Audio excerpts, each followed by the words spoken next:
All right. Hey, everybody.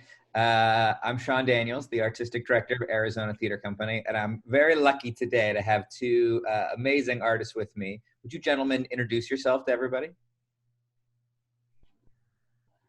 I'm Jason Hurtado. I've been singing with for Jesse for maybe I think 2 to 3 years now. We're working on SUEñOS. Wow. I'm Jesse Sanchez. I wrote SUEñOS, our American musical, book, lyrics, and music. Been working on it for about 4 years. Yeah. And where are the two of you right now? I'm in Medford, Oregon.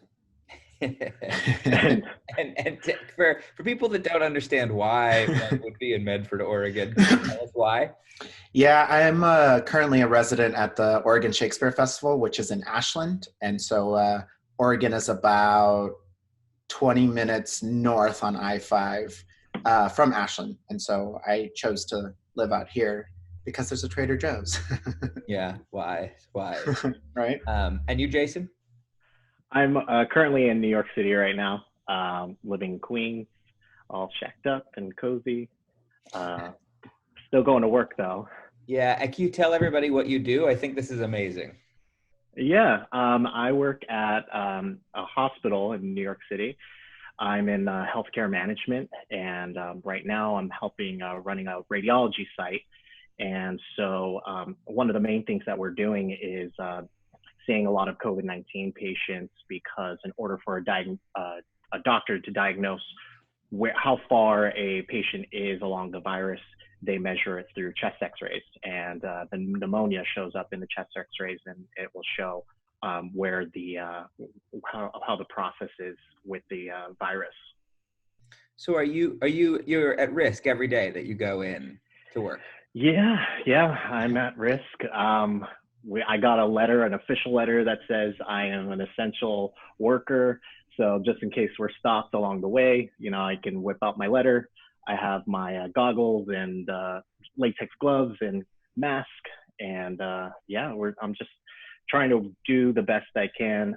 My job is really to just make sure everyone is protected, staff and other patients included. And can I just ask, like, how is your mental state? You know what I mean? Going to, work every day. Do you feel empowered by it, or are you nervous, or just like, what is that like to be there? It's a little of both. Yes, I am nervous every time I do go out. If you go out on the streets right now, everyone is just a little, scared. But when I do go into work, I do feel a very strong sense of pride that I am just able to help out in any way possible during this really hard time for everyone. So I do feel a sense of pride as well, being able to help. God, that's amazing. Well, thank you for going in and doing that. I mean, that's the bravest thing possible. So, I'm in awe of what you're doing, and that you're taking time to then sing for us also. You're not risking this is my day off. Yeah, on your day off, you're like, oh, I could also sing some songs. You know what I mean? That's kind of amazing. It keeps me sane. I want to be able to still have my outlet too. So yeah. All right, Mr. Sanchez, can you just give us a little bit about what is this musical? What have we gotten ourselves into here? Like, what was the inspiration for writing? Yeah, it's I was thinking about this because I've been asked this question before, and it's kind of a combination of things. But from the very tiny seed, though, I'll start with there. It was a story that I had once told a friend that was related to a distant cousin that was not the same, but very similar. And so it started there, and I said, wow, this is such an interesting story. And this friend, who happened to be a director on a tour that I was on, said, you should write a treatment. And I said, oh, what is a treatment? So then she talked to me a little bit more about it. And she said, I think this is a really interesting story, and it could continue to grow into something more that I don't think you realize. So it started there, and then I started doing all these different things of writing and doing outlines and having readings, and then finally writing a song and saying, hey, Jason, I have a song for you to sing. Can you sing it for me?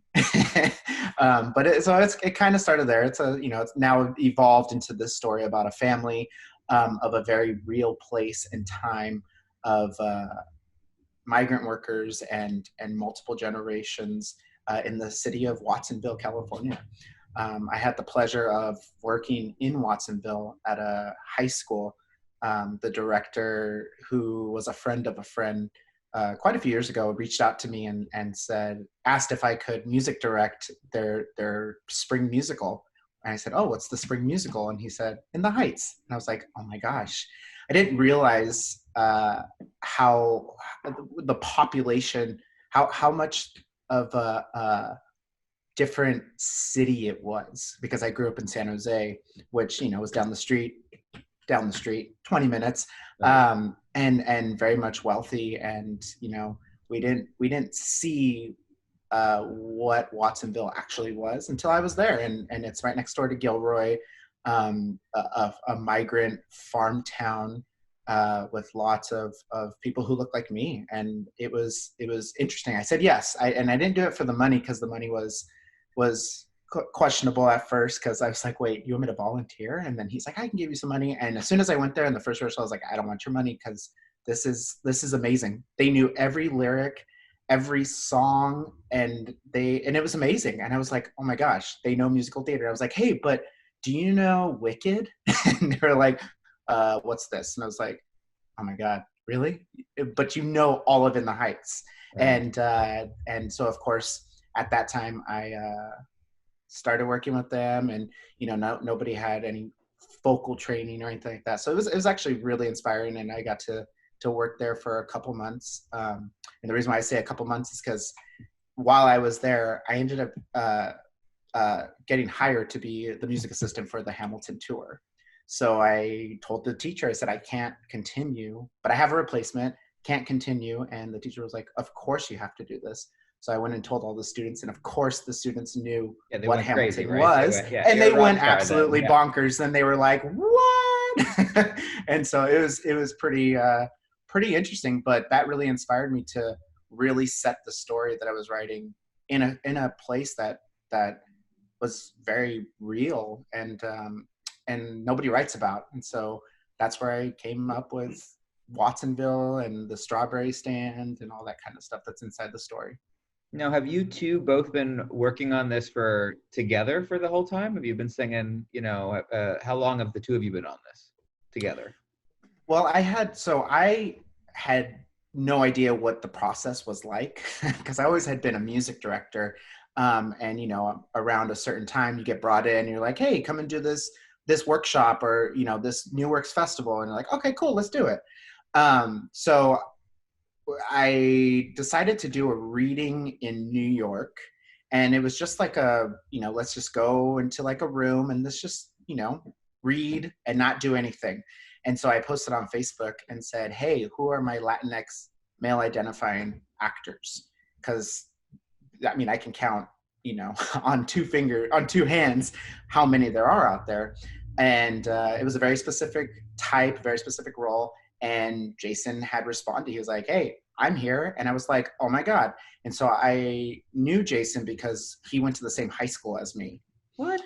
Yeah. And so we met each other. We didn't go to high school together. I had just graduated and he had just joined, right? That's how it was? I was a senior and you were in 8th grade? I feel like yeah, exactly. Yeah. And so then we were both part of our high school. We went to Performing Arts High School, which is also mentioned in SUEñOS, a performing arts high school. And so we went to a performing arts high school, and every year they held an alumni show. And so we both did the alumni shows, and we met each other through that. And so we kind of stayed connected through that, and we have some mutual friends that were really good friends of mine. And so he responded. I was like, "Oh my God, that's amazing. And you're from the Bay Area, so you kind of know the whole, what it's all about." Like, yeah. And so I'm Mexican. Yeah. I'm from the Bay Area. I'm your guy. Said okay. Yep. So then I was like, "All right, awesome. Let's do this. Can you send me a video of you singing? Because I don't remember you singing, but let's do it."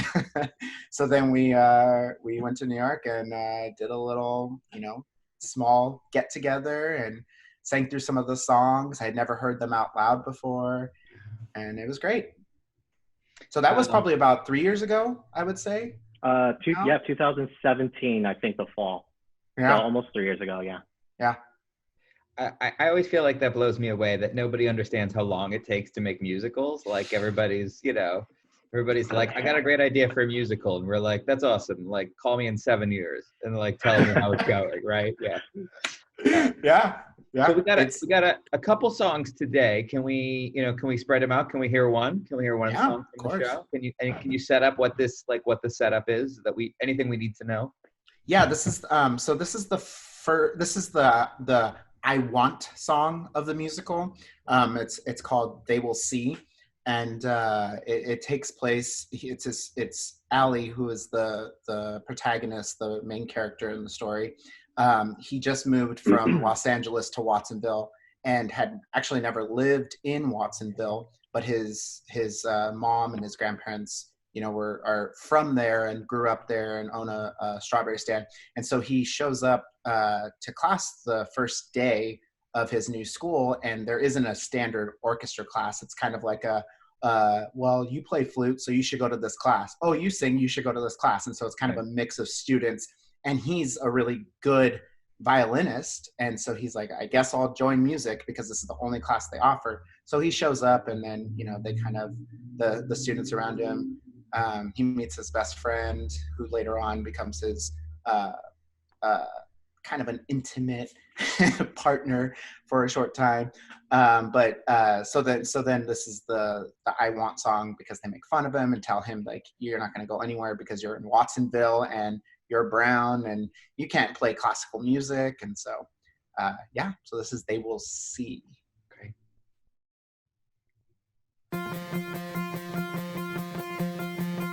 Like a parachute, my head is in the sky, soaring where the stars shine. With the seasons I change and I change, composing on every page. I can feel the lights gleaming on me, I can hear the flutes playing. Singing birds in a cage, I need to set free my own symphony. And I will be so much more, they don't know what's in store. Yes, I will be so much more, and they'll hear my song. They will see.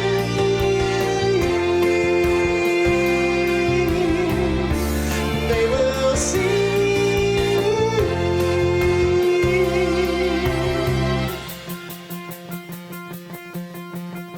I'm the first to play a note in tune, the first to graduate in June. I am strumming to a different beat, I won't be my own defeat. What if I never saw the crown? What if I could leave this town, dreaming of fame and glory, a chance to write my story. And I will be so much more, they don't know what's in store. Yes, I will be so much more, and they'll hear my song. They will see.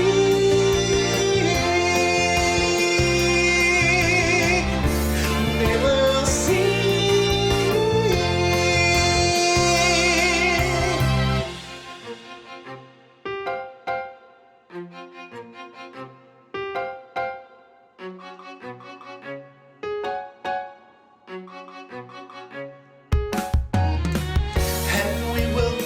So much more, they don't know what's in store. Yes, we will be so much more, and they'll hear our song. They will see the rhythm in me. They will see what I'm meant to be. For so long we have been nothing, but music will make me something. That's how they'll see.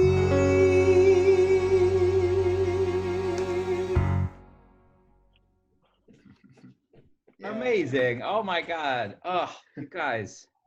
All right, that's it. We have to do this musical right now. Thank As soon as we can leave our apartments.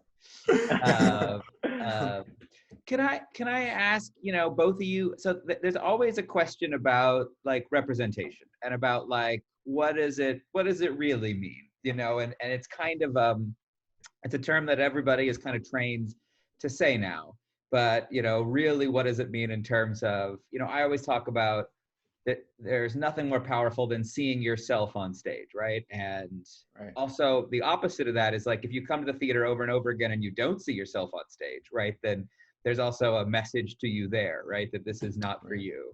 Right.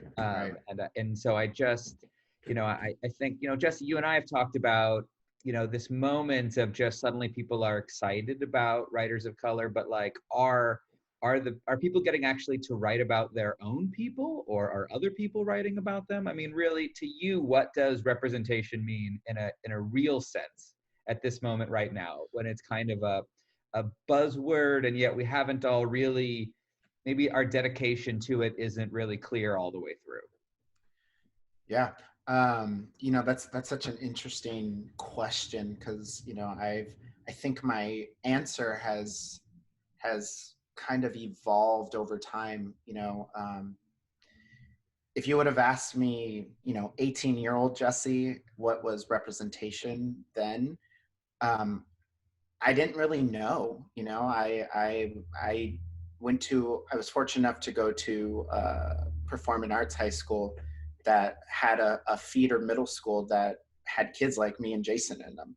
And so that was great. But, it wasn't until In the Heights that I finally realized like, oh, I could do this. Like I could play in a pit. I could music direct, thanks to seeing Alex Lacamoire on YouTube. And so then for me, the representation was, wow, we can really see ourselves on stage. That's great. But then, you take a look at yourself, and for myself, I'm not an actor. And so I was like, well, but wait, I guess I can music direct, but you look behind the table and it still isn't representation at what we think it should be today, or some of us think it should be today. And so, like I said, it's evolved over time. And you asked me today, 14 years later, what would I think? And I think it's, seeing yourself on stage, but also having the opportunity to share a story like anybody else that represents your culture in our society, but by somebody who lives and breathes that. That's representation.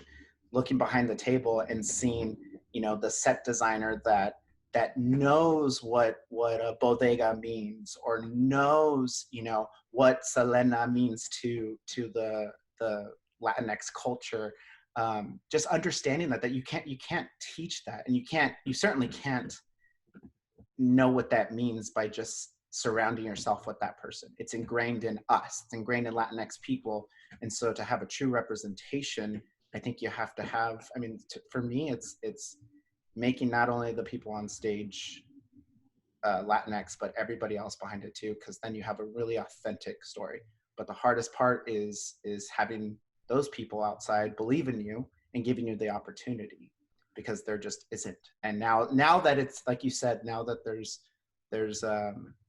it's the hot button right now. Like let's get some Latin, let's get people of color in here and produce their stuff, which is fantastic, because we've evolved a little bit. And so, so that's my long-winded answer. It's well, because right now we often hear about, right, like feminist musicals with all male design teams, or we hear about Latinx musicals written by white men. You know what I mean? And so there's always a conversation about like, well, is that, in some ways that is better than 30 years ago, sure, that those things weren't even a part of it, but is that really where we are right now? Or is there a level of, authenticity that needs to be through the entire production, not just the actors that you see on stage? Right. Yeah. And it's hard though, because, you look at the list, and I'll give an example, music directors, you put a call out and you say, hey, I would love a Latinx music director out there. And there's a handful of us, and I know all of them, believe it or not. I mean, I'm sure there's people who we haven't reached yet, but it all goes back to our socioeconomic upbringing. You know, when I was growing up, I went to a public high school that happened to have a performing arts magnet in it. And, you know, taking trumpet lessons or piano lessons was absolutely not going to happen if my family was on food stamps. You know, that's not, they couldn't take food stamps. So you'd think about it, and it starts from the beginning of, you know, who are those music directors that can kind of do it, that don't really play piano, but that nobody's going to hire them because you need to play piano. So it's hard. And the people who get piano lessons are, you know, white people or wealthy people who can afford that and can spend money on that. So therefore, we're never going to have music directors who are Latinx, you know. So that's a good example from coming from like the music director world, right? Like, I mean, I've just been dabbling in Logic, and I'm sitting here thinking like, wow, I spent how much money on this particular program? Like, right. I'm 32 and I'm just now spending money on it, when all my friends are like in their mid 30s or late 30s who are getting a gig at the public because they've had this program. They've had access because they've had the opportunity. So we're lagging seriously in the designer world. And so it's until we have things that we can, until we have money to be able to give these kinds of things. So yeah.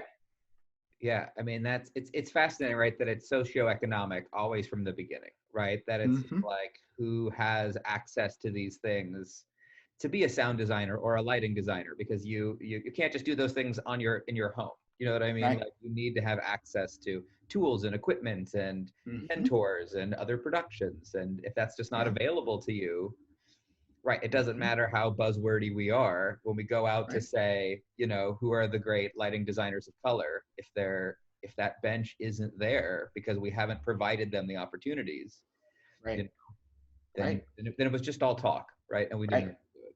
Absolutely. Jason, do you have thoughts from the performer standpoint in terms of just like what does it actually mean in 2020? Assuming we can leave our house, what representation? Yeah, if we can leave our house this year. Yeah.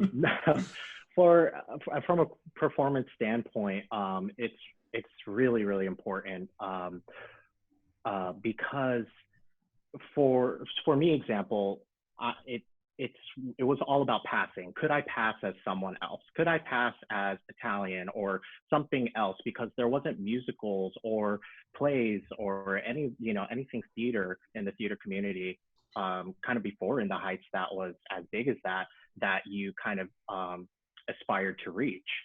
So my whole goal, like growing up as a kid that wanted to be an actor, was, well, good thing I can be a little bit lighter because I can pass as something else. Everyone's like, oh, you'll be great because your ethnicity is ambiguous. And so it's important to have musicals like SUEñOS because I can proudly stand on a stage and say like, no, I am Mexican. This is who I am. I'm telling the story of my community and proudly share that story. So that is a very important, in my opinion, from an actor's standpoint. And can I just ask, like, when you have to pass as something else to get a job, how does that leave you internally? Is that deflating, just in terms of that you never really got to be you, or you've always just feel like that's what the field is, or? Absolutely. You kind of just got used to it, that like, oh, this is, I guess, what the field is. If I want to be an actor, this is what I have to play. And so you never truly have gotten, or you're never truly able to just proudly be yourself. When you go into an audition, like, you know, do I have like a slight little twang of an accent, you know, or accent, or am I passing off as someone presentable or professional, something like that? It's always kind of in the back of your mind when you are a performer. But now that, you know, there's more and more representation, it's becoming less and less of an issue for me now. Before, all of my roles were like, you know, Pedro in musical this, who had 3 lines, or, you know, those kind of small bit roles. But now I can finally be a leading man as my and embrace my own culture. Wow. Amazing. You know, it's so interesting because I've heard those stories countless times, you know, and it's so interesting. And I think as you said earlier, nobody really knows that it just takes so long to write a musical. And I think, you know, getting up every day and nobody's paying you to write a musical. I mean, you know, I'm not the Stephen Schwartz of the world, but you know, that right there is kind of what drives me to just keep writing, is like, even if this is the furthest Sueños gets, at least we gave some opportunity, you know, and the next thing that I write is going to give more opportunity. At least it's going to be out there, you know. So that's the thing that I think really, really drives me inside, is just, you know, yes, I love that. And, you know, I didn't go to school for writing. I didn't go to school for playwriting.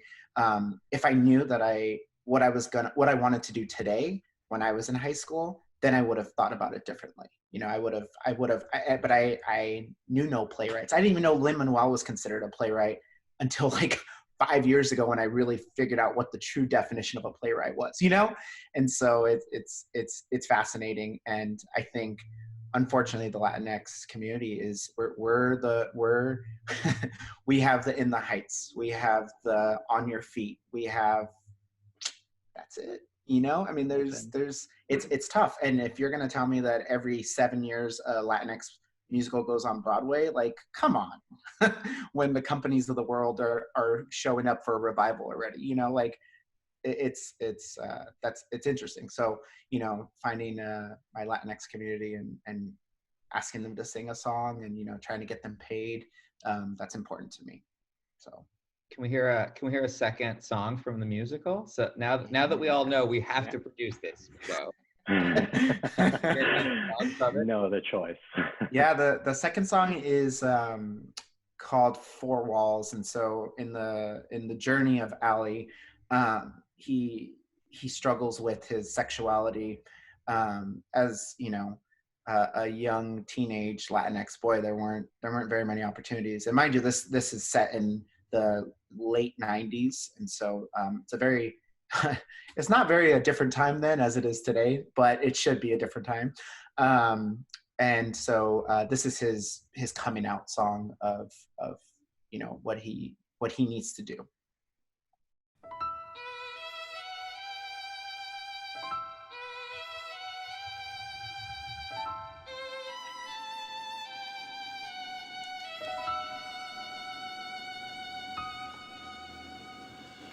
In this room, unpainted walls, I stand alone, where God sees all. A home for all is what I've known. The one who calls, I hear his tone. This church says he's the answer. It tells us he's the master. And this is where I was called. So I pray he has the answer. In a place I feel I'm captured and trapped in these four walls.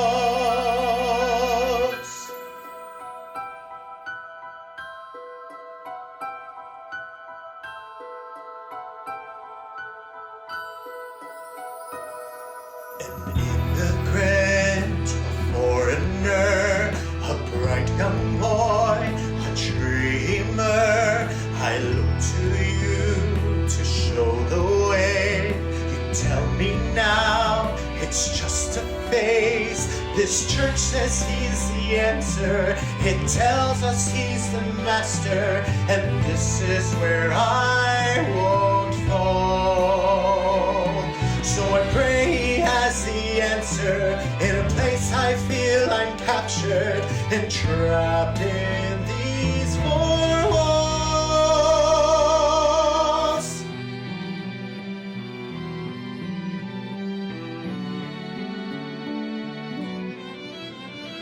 I trust I know the answer to the story that comes after. It's what I knew all along. Now I know that I must tell her, my friend, my light, my believer. She tore down the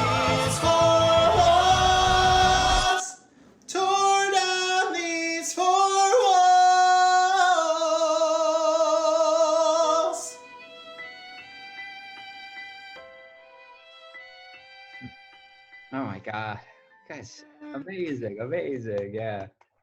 Can we just talk, Jesse, one of my favorite things about your writing and just about you as a person is like, even though this musical is important, right? Like you bring so much joy and so much livelihood and so much, kind of, like a sense of like whimsy and mischief and, you know what I mean? Like that there's such a great sense of like, whenever I read your writing, I just get wrapped up in like, oh, it really is, it feels like hanging out, right, with a bunch of great friends and just kind of like that energy and going forward. And that there's a real sense of, just the joy is actually what it is in terms of it. Like, how does that play into your writing? Because I feel like that's what's really special about you, is that there really is, that when you are in this world, it really feels like, oh, this is what it means to be in the midst of people who like love being with each other, who love being in their family, who have a real, vibrancy for life. Yeah, it's, well, thank you. I think the specifically the Mexican culture, I mean, we can talk, Latinx and what that word means, but I think the Mexican culture that I've grown up in and, that I've seen my friends grow up in, I think joy is what we hang on to, it's, I mean, my mom, for example, we were talking about this COVID thing and she has some respiratory issues and so she's, really paranoid and she lives in the Bay Area still. But she's so happy. She's so, she's like, but we'll get through this, mijo. It's okay, whatever. We'll just, we'll make tamales and and different kinds. It's so her. And so I think that rubs off on me. And going through an interesting life of various plans that I had for myself. You just kind of have to be joyous. You just kind of have to. I mean, what's the point? And so when I walk into a room, whether it's music directing or coaching or, sitting at a meeting, I think joy is important. So I want people to enjoy what they're about to see on stage. And so to have joy, you got to have, some jokes, some lighthearted things. But underneath, there's still some serious topics that need to be brought out. And so, I just feel like that that I'm telling a story, and first and foremost, I want to tell a story. And how would I sit there and tell a story? And that's my personality. So I hope that answers your question. No, I think that does. You just, and I love that you tribute it to your mom. You know what I mean? That just like that fearless, we're going to get through this, no matter what. Yeah. I mean, she's been through some really amazing stories that, I mean, she could write her own musicals if she wanted to. She's been through so many things down and up, but I don't think anything, I mean, I grew up from, waiting in line for food stamps, on a Sunday morning or, the first of the month or whatever it was, and going to the corner store with my sister when we're little and, we're given food stamps and we're like, what can we buy? And the corner store guy is like, we don't take food stamps anymore, but we'll take them today. And, we get our bag of Cheetos. So, so it's like, well, we've seen that life. So I'm pretty fortunate now where, I get to work in theater for a living. And so, yeah. That's amazing. All right. We have a third and final song for us before we head out. Yes. And this is, this is in Act 2. This is at the end, towards the end. It's the penultimate song of the show. And so it's the song that kind of gives some closure to a lot of questions that were from Act 1. And so the song's called Set Me Free. Why don't you just tell her it meant nothing at all? Look at you hiding, was it the right call? Your hands are sweating, you need to explain. Her thoughts are racing like she's the one to blame. But it did happen. She's the one who opened my blinds to let the sun shine inside.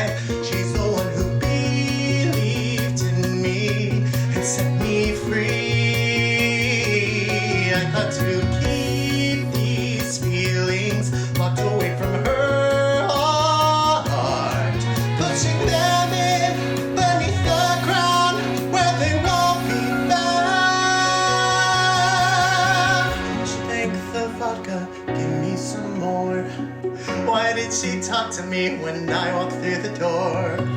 Think about her feelings when I tell her more. She's just a friend, to her I meant more. But it still happened. She's the one who opened my blinds, let the sun shine inside. She's the one who believed in me and set me free. I thought to keep those feelings locked away from her heart, pushing them in beneath the ground where they won't be found.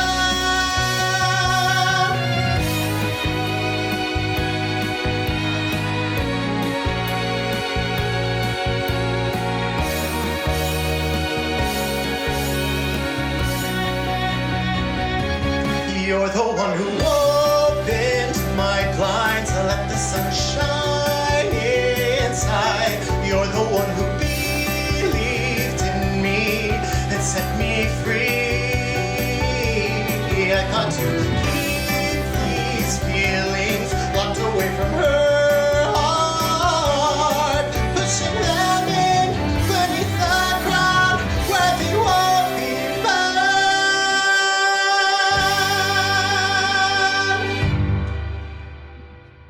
Yeah. Amazing, amazing. Thank you. I gotta say, Jason, I'm so moved that like this is your day off.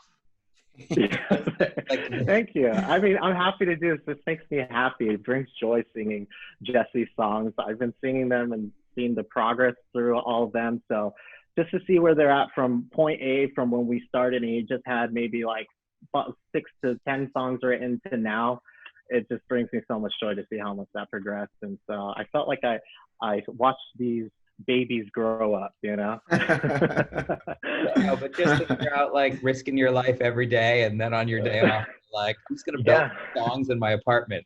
Exactly. That's the life for me, you know, saving lives and then, you know, belts and songs.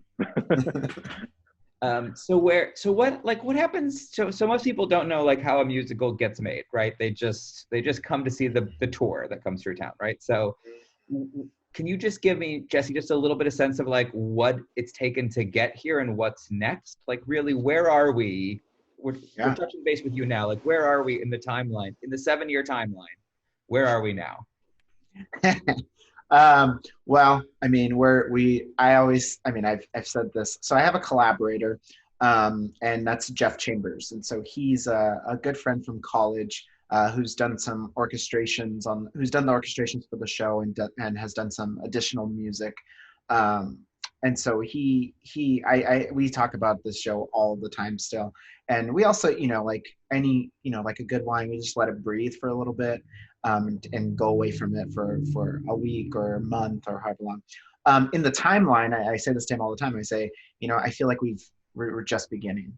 Mm-hmm. And by what I mean by that is we have finally had a baby, and Jeff just had a baby, and we just had a baby, and now we need to let it grow up. Now we're trying to figure out what's next. Like, do we get it shots? Do we take it to the park and put on a mask because of COVID? What do we do now? And so I think we're in a position where it's living and it's breathing, and it's developed into something that's really, really strong. And we need for it to have other eyes and ears on it, trusted eyes and ears on that, that can guide us and tell us like, hey, you know, we really think that this has some potential here, but we should take a look at the lyrics of this song, or we should take a look at this scene, and maybe it doesn't fit here because of so and so and so. And I think that comes with dramaturgical support. I think that comes with,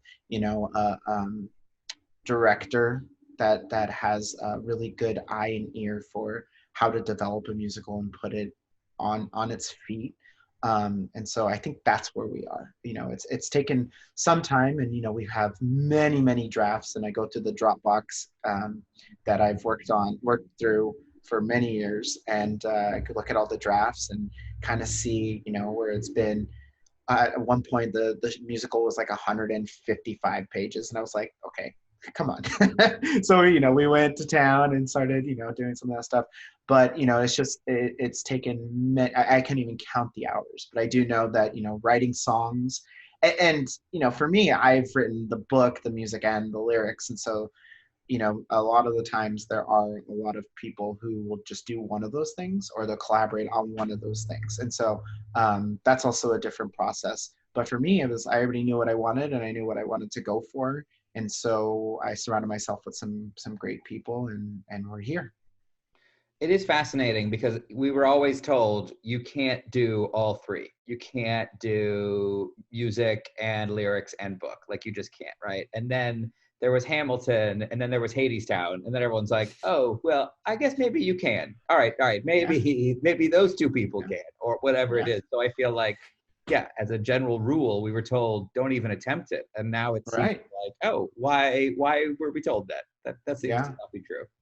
Well, it's so interesting. I feel like there's pros and cons to both, by doing just one part or by doing all of it. But, when you have a very clear vision of where you want to go, I think by doing it by yourself, you don't have to ask the people for permission. Like, hey, I want to change this lyric because it makes more sense culturally, and we don't have to have a big debate about it. I mean, of course, there's the dramaturgical aspects of things where it's like, what does that mean for the overall shift of the piece now, but what I've found is I could grow the characters through the book alongside the music if I do all of it. It's really hard. I think of other composers like Stephen Sondheim, where he has had to wait for, a playwright to finish the opening scene so he can kind of have some idea of what the protagonist is and who that person is, and then kind of waits to the second scene, third scene, and then finally there's a grasp of who that person is, even though they've had many conversations, because of the tone and the character that's in those opening scenes. And now Stephen can start writing. Now he can kind of figure out what's the keys that work well for this kind of character. What are the melodies that this character sings, things like that. But if you write by yourself, then you already know what those characters are. And, when you meet people like Jason, you're like, oh, totally know what to do with that voice, and totally know how it coincides with Ali as a character, but Jason as a human being. So then I know that I could write, G's for Jason, and that's totally an Ali / protagonist trait, so it's interesting. It's fascinating. Well, it's also, I think people don't realize how much the actors that are with you for so long, affect how a piece grows. You know what I mean? Absolutely. Like they become collaborators right at the table, and they tell you when something feels weird, or sometimes you get an actor that can make it work, and then no other actor can ever make that moment work again. And you're like, oh, I guess it was just that first actor who could do it. And the writing is not that good. Okay, great. Or you have people that grow with it, right? And definitely like their take on it really affects, what this character will be when it's done years and years later, is really based on who originated it, right? And what flavor they brought to it, and, their dramaturgical minds. And designers are great dramaturgs also. Your first set designer teaches you so much about like how the show comes together and works. Right. Yeah. And that's why I say, I feel like in the process, we're just in the beginning. We're still, because we haven't had all those other things. I've been in a room playing these songs on a piano and singing them to myself for so long, that it's the very first time I heard Jason sing something, I was like, oh my gosh, this is what it sounds like. And then when we had, we did a cabaret concert in New York, and we had for the first time a band of, a limited amount of musicians, but they brought the music to life, and I learned so much about that. And I was like, oh my gosh. And so it's just, there's so much information out there that I have yet to process, because we just haven't had the time to do it yet. Right. Well, I mean, and that was our original plan, and we'll do that at some point, is to get everybody in Arizona to be able to have, to be able to dig into it, right? To be able to find out what happens, and when, what works well at a music stand, what actually works when people are walking. You'd be surprised how many things in that moment. Yeah. And you're right. What does a full band mean? Like, what does an actual drum beat do to these songs, right? That changes it so much. Yeah. Absolutely. Well, listen, I so appreciate you guys taking time, especially on your day off, to be able to chat with us. Thank you. And, we're thrilled to be a small part in moving this forward, but we can't wait for people of Arizona to learn more about this musical. Likewise. Thank you so much for everything. And Jason, thank you for all you do outside of your home. We really appreciate it. Thank you for having me. Thank you for having me come back. Yeah. All right. Thank you both so much. All right. And I'm stopping recording. And said one of his business partners is interested in buying our strawberry fields. They're considering building a resort with a winery and an amusement park in the same area. We are prime location. You're saying no, right? Booze, anyone? Hello? That did not work until the day he died for that business, so you can just sell it to some rich guys with their big checkbooks. Nothing hard. Wine, maybe. Dad left Mexico and sacrificed everything to get me into that community college. Okay, tequila it is. I can hear him already. Linda, ¿qué te pasa, pendeja? First of all, Dad would not call his princesa pendeja. Mom would. Second, I'm not stupid. Of course I said no. Linda, I know you better than that. What did you say? I told him I'm not interested. Okay, fine. I agreed to meet with him when I get back in Acapulco. Linda, why do you even entertain the idea? You could always come with me and meet them, and then you can confirm for yourself that I will say no and I won't make any deals. Linda, don't be crazy. You know I can never afford something like that, and even if I could, I can't leave my family.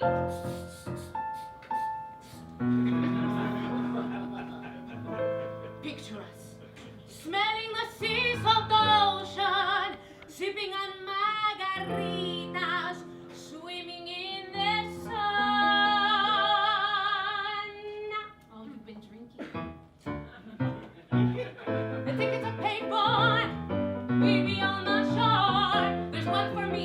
Plus four. I don't know. A couple of teenagers. A husband that you love. All I'm saying is join me, 'cause it's free. And what about Ali's audition? Father Tom could watch it. Duh. I guess you're right. No, we can't. Come with me to Acapulco. Acapulco. You won't want to leave. Dance with me in Acapulco. Acapulco is what you need. Okay, but if I go with you, I'm coming to the meeting and we're not budging. So you're saying yes? I'll talk to Alex. Alex! Linda! Come with me to Acapulco. Acapulco. You won't want to leave. Dance with me in Acapulco. Acapulco is what you need. What's going on? Pack your shit. We're going to Acapulco. Ali, there's gonna be a lot of ladies on the beach. Oh, cool. Wait, what? There's no way we can go to Mexico. Vacation! Linda is going south next month to meet with some of Austin's business partners that want to buy our fields. We're not selling, but she offered to buy us plane tickets as a Christmas gift. What do you think? I don't know if that's a good idea. My back. There's nothing a little tequila can't take care of. We should just go, all of us. Just Come with me to Acapulco. Acapulco. You won't want to leave. Dance with me in Acapulco.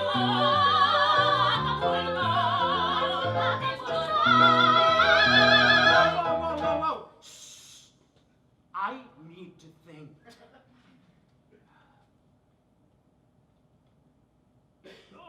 So we're going to Acapulco. We're going to